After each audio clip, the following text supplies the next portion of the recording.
अप्पी आमची कलेक्टर या मालिकेच्या आजच्या भागात आपण पाहणार आहोत. मोना अमोलला म्हणत असते की चल आपल्याला समर कॅम्पला जायचं आहे ना. मात्र अमोल म्हणतो की आज तर सुट्टी आहे. मात्र अपर्णा त्याला समजावते की सुट्टी वगैरे काही नाही, तुला समर कॅम्पला जायचं आहे. मात्र अमोल सरकारांना आणि रुक्मिणीला सोडून जायला काही तयार नसतो. पण ते दोघेजण अमोलला समजावतात आणि सांगतात की आम्ही इथे नक्की परत येऊ, आता मात्र आम्हाला गावी जावंच लागेल. आणि मग शेवटी अमोलही तयार होतो आणि मग त्याचवेळी रुक्मिणीच्या मोबाईलवर सुजयचा कॉल येतो आणि त्याचं नाव बघून तर रुक्मिणी आणि सरकार खूपच घाबरतात. ते दोघेही थरथर कापत असतात आणि हे अपर्णाच्या लक्षात येतं. ती विचारते सुद्धा की काय झालं आहे. मात्र ते दोघेही अपर्णाला काही सांगत नाही. आणि मग अमोल अपर्णाला विचारत असतो की मा मी सुद्धा गावी जाऊ का आजोबांसोबत शेती करायला. आणि त्यावेळी सरकार म्हणतात की अमोल तू नक्की तिकडे सगळं काही तुझंच आहे, पण आता मात्र तू तुझ्या त्या समर कॅम्पला जा, तोपर्यंत मी तिकडे घर छान रेडी करून ठेवतो तुझ्यासाठी. आणि मग अमोलही तयार होतो आणि मग तो सरकारांकडून प्रॉमिसही घेतो. तर दुसरीकडे अर्जुन अपर्णाच्या घरी जाण्यासाठी निघालेला असतो. तर दुसरीकडे अमोल सरकारांचा रुक्मिणीचा निरोप घेतो आणि मग मोना त्याला समर कॅम्पला घेऊन जाण्यासाठी निघते. अर्जुनची गाडी आणि ते दोघेजण एकमेकांच्या जवळूनच जातात. मात्र अर्जुनचं अमोलकडे लक्ष जात नाही, त्यामुळे त्यांची भेट काही होत नाही. दुसरीकडे सरकार आणि रुक्मिणी अपर्णाचा निरोप घेतात. अपर्णा त्यांना सांगते की तुम्ही जर इथे राहिला असतात तर मला बरं वाटलं असतं. मात्र ते दोघेही नकार देतात.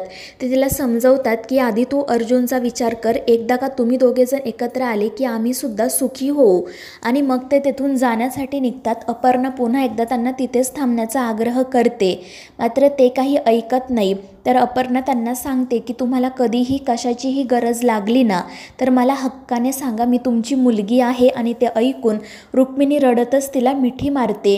आणि मग ते एकमेकांशी बोलत असतानाच अर्जुन त्या ठिकाणी येतो. तो बंगल्याच्या बाहेर उभा राहून म्हणत असतो की आज 7 वर्षांनंतर मी पुन्हा एकदा नवीन सुरुवात करण्याचा प्रयत्न करतोय. माहीत नाही पुढे काय वाढून ठेवलं असेल. आणि मग तो बंगल्यात जाण्यासाठी निघणार इतक्यात त्याला समोर सरकार आणि रुक्मिणी दिसतात आणि त्याच्या पायाखालची जमीनच सरकते. तो एका साईडला लपून बसतो आणि आतमध्ये नेमकं काय सुरू आहे ते बघतो. आणि मग त्यानंतर अप्पी सरकारांचा रुक्मिणीचा आशीर्वाद घेते आणि मग ते दोघेजण तेथून जाण्यासाठी निघतात. रुक्मिणी सरकारांना म्हणत असते की आपली अप्पी खरंच मोठ्या मनाची आहे. आजपर्यंत ती आपल्याला पैसे पाठवत राहिली म्हणून आपण जिवंत तरी राहिलो, नाहीतर सुजाने आपली वाट लावली आहे. आणि मग ते तेथून जाण्यासाठी निघतात. मात्र त्यांना बघून अर्जुन खूप चिडलेला असतो. तर इकडे बापू अप्पीला म्हणत असतात की अप्पे ते दोघेजण इथे राहण्याच्या तयारीनेच आले होते. मात्र अमोलला अर्जुनची किती गरज आहे हे लक्षात आल्यावर त्यांनी येथून जाण्याचा निर्णय घेतला. आणि ते ऐकून अप्पीला धक्का बसतो. ती म्हणते की बापू हे काय बोलताय तुम्ही, मी त्यांना जाऊन थांबवू का. मात्र बापू म्हणतात की नाही, त्यांचंसुद्धा बरोबरच आहे, आधी तू अर्जुनचा शोध घे.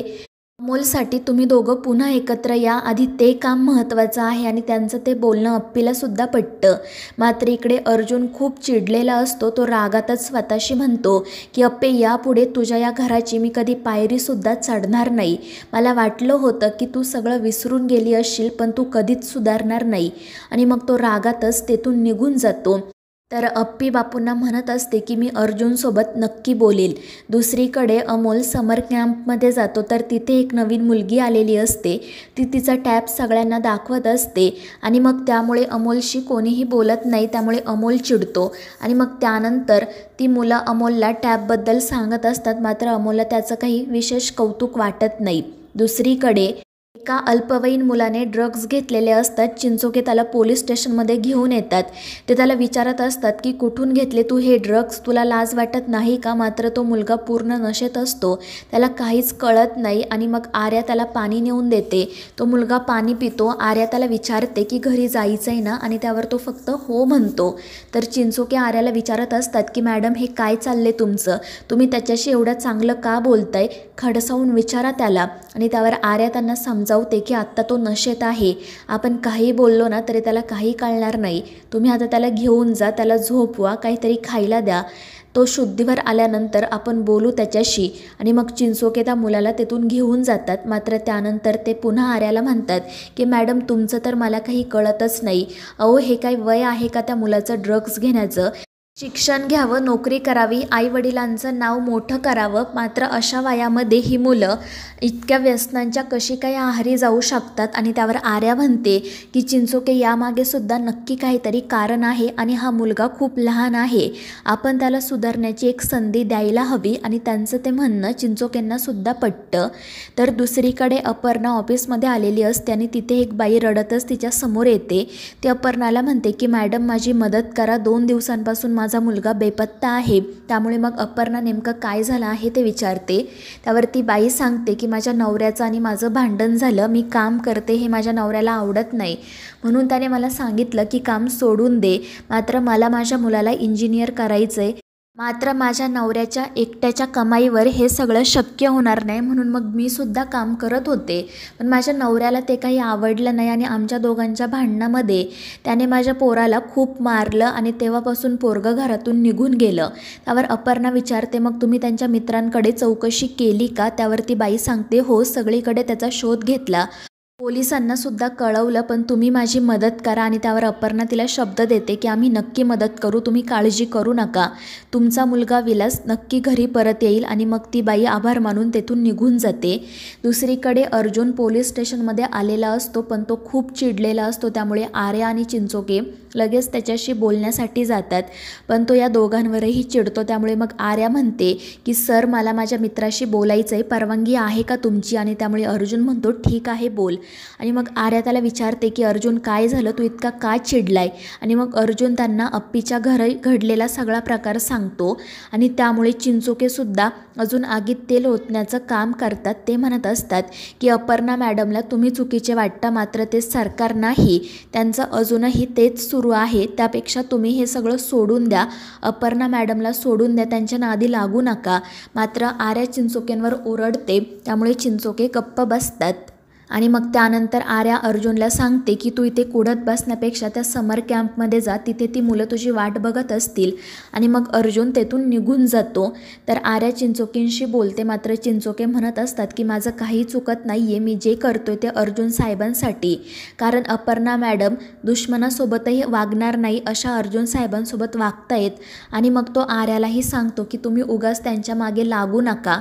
त्यामुळे मग आर्या ही काही बोलत नाही. दुसरीकडे समर कॅम्प संपल्यानंतर सिम्बा एकटाच बाहेर बसलेला असतो. तितक्यात अर्जुन त्या ठिकाणी येतो. तो सिम्बाला विचारतो की काय झालं, तुला कुठे मी सोडू का? मात्र सिम्बा सांगतो नाही मास्टर, माझी मोमा येईल मला घ्यायला. आणि मग तो अर्जुनला विचारतो की आज तुम्हाला इथे यायला उशीर का झाला? त्यावर अर्जुन सांगतो की माझं एक दुसरं महत्त्वाचं काम होतं म्हणून.